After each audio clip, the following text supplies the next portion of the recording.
All right. California's Kamala Harris becomes the first Indian American U.S. Senator. Biden picks Kamala Harris as first running mate, first black woman. So she was able to transform from Indian to black in a matter of 4 years. Listen, if someone is half black and half Indian, they're neither. They're a new race, technically. Okay? When you mix two different people, you can really get a new person. You can't say that they're black or the Indian, but in this world where everything has to be this way or that way, or anybody with a touch of any color is already put into the black category or the Indian category, it is what it is. Just leave it alone. But it's just an example of where we're at this point. Right? She was an Indian woman at that point in time. Then they decided, you know what, Kamala, now you're black, because the black is the new thing. This is a prime example of the hypocrisy and the nonsense that's going on out there. She has black heritage. She has Indian heritage. My mother is Jewish. My father is Muslim. I'm part Ashkenazi Jewish. I'm part Persian. I'm part, from the Caucasus. You know what I am? I'm me. That's who the fuck I am. I'm my own person. I don't have a designation. It is what it is. And that's what it is for her. She's just a woman running as a vice president. You don't need to label her as Indian or label her as black. And if you do, you're an asshole. But that's just me on my end. But let's see what the panel says on that. Boris?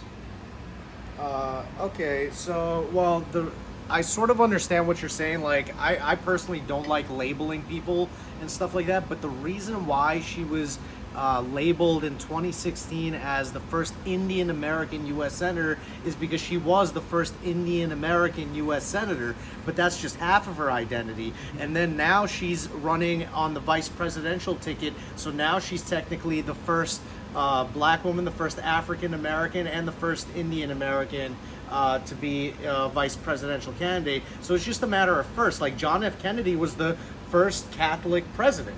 So it's sort of just like saying it's for the communities. It's for the community to sort of be proud, like, we have somebody of ours there, Can you say it?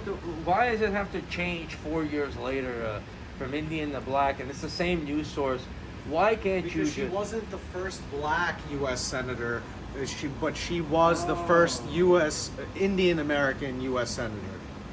I guess it's that. Right. That's what it is. The bottom line is, to me, mixed races are mixed races.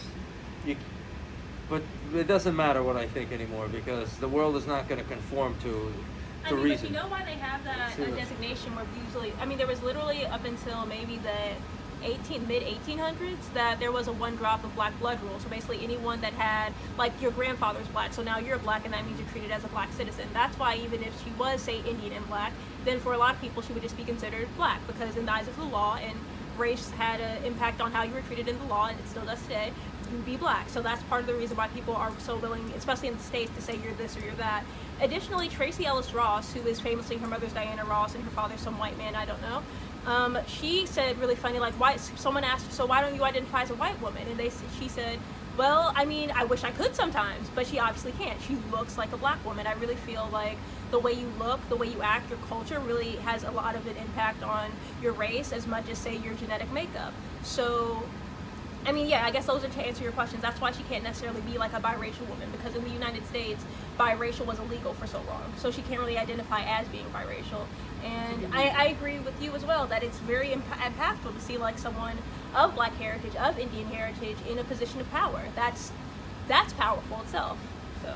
Well, that's a reasonable way of looking at it, and that's what I was really looking for. I'm fully aware of that. That definitely has an impact. I just find it strange that the fact that she's Indian or half Indian is not really being brought up now. Now, like, up until I saw that meme, I thought she was just black, but that wasn't the case. It's definitely still being brought up. I think sometimes I'll let you speak, but I think it depends on your culture and your community. So she's also Jamaican, which a lot of people are, like, bringing that up, maybe making some negative stereotypes about, like, coolies or those are people that are from black Jamaican heritage. A lot of people knew. She never hid. The thing is, she never hid who she was. She never said, I'm Indian. She never said, I'm black. It's people that are, like, giving her these labels, that are saying, you're this, you're that.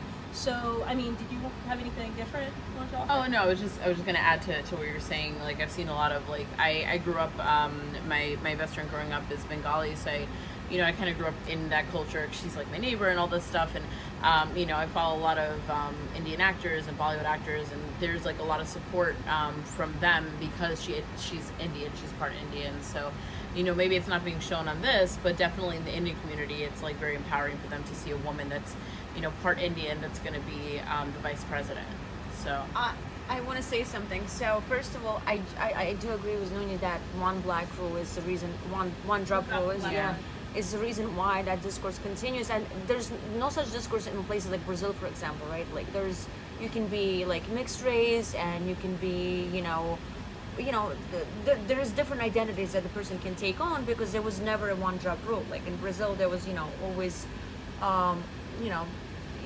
it was a different historical trajectory. But at the same time, with like Kamala Harris, if you look at Indian community, they actually don't like her in India because of her stance on Kashmir. Like a lot of people in Indian community don't accept Kamala Harris, and the idea that Indian community would vote for Kamala Harris because she is Indian, or black community will vote for her because she's black is completely ridiculous, because it's not true. It doesn't hold true if you look at the primary election, and I do think that she can take whatever identity she wants. Yeah, well, listen, the bottom line is that I found it peculiar. 2016, I mean, it was explained to me. It is what it is. It's not the biggest deal. It's not the end of the world. But, God bless her. What can I say?